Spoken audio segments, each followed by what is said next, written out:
We watched through the screen as the Tegean ship loomed closer, bringing us within range of its forward batteries.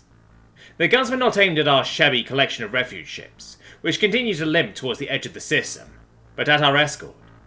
The Terran ship had slowed, putting itself between us and the first of the Tegean ships to reach our little convoy.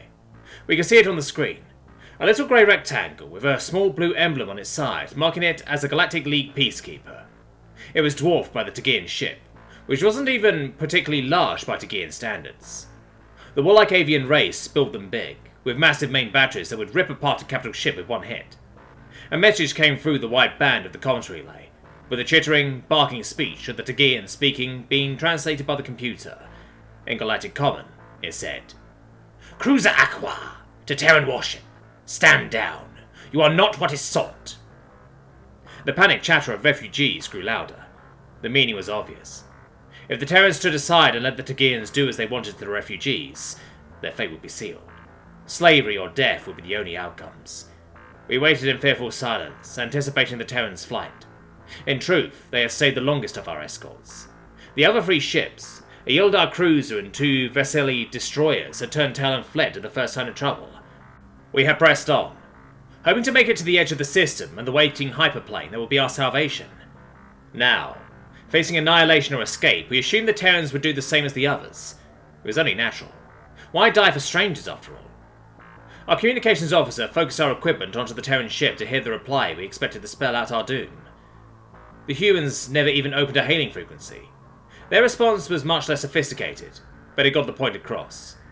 Every gun on the Terran ship opened fire at once. The flashes of weapons fire tore through the inky black of open space, sending a vicious fusillade towards the Tegeans. The Terrans still used kinetic weapons, woefully outdated by most galactic standards. The Tegeans hadn't even bothered to raise their shields.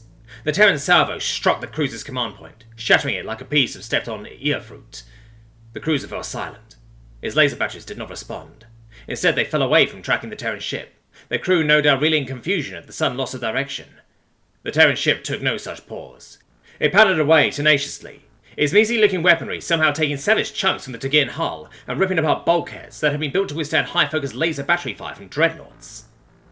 The cruiser was listing sideways when it finally returned fire, a pitiful attack that the smaller vessel seemed to practically sidestep.